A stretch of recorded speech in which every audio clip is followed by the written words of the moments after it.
Mtazamaji wa PMTV, karibu katika PMTV update za michezo na Juma Idi Bangla kwa hisani kubwa ya PMBet. Mwamuzi wa zamani wa Uingereza Howard Webb ameripotiwa kufika mahakamani wiki ijayo kupambana na madai yaliyotolewa na mwamuzi wa kike kwamba bodi ya waamuzi PG Mall ilimharibia kazi yake mwanamama huyo.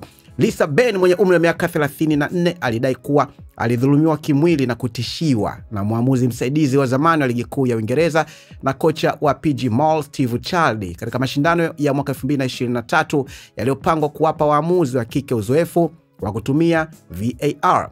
Nyaraka zilizoonekana na gazeti la The Telegraph zinafichua kwamba Ben alidai kuwa Charley, ambaye alisimamia zaidi ya michezo 300 ya ligi kuu, alimshika mkono na kumburuta uwanjani muda mfupi tu kabla ya mechi ya wanaume kuanza. Lakini uchunguzi wa PG Mall uliofanywa baadaye mwaka huo uliamua kuwa tabia hiyo anayodaiwa Charley haikuhitaji kuchukuliwa hatua za kinidhamu. Ben sasa anadai kwamba aliadhibiwa kwa malalamiko yake licha ya kuhakikishiwa na Webb na mkewe Bibi Stenhouse Webb, ambaye wakati huo alikuwa mkuu wa waamuzi wa wanawake katika PG Mall, kwamba hiyo haitakuwa kesi. Webb na mkewe waliofunga ndoa mwaka 2021 wamekuwa vinara katika kazi za waamuzi kwa takriban miaka 15 baada ya kuchezesha michezo ya kimataifa ya nyumbani na kote ulimwenguni kabla ya kuhamia katika utawala wa bodi ya waamuzi PG Mall.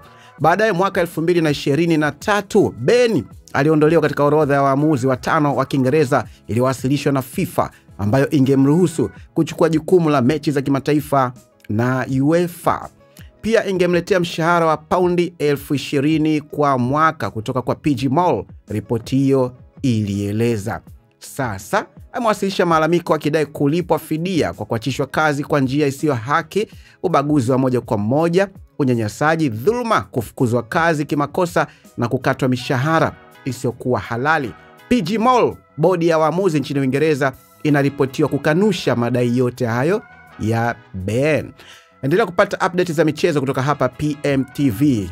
Lakini kwa hisani kubwa ya PMBet, endelea kushinda magari Toyota IST pamoja na Toyota Harrier kupitia draw za Royal Win pamoja na Super Royal Sports. Jiunga sasa pmbet.co.tz. Mimi naitwa Juma Idi Bangla.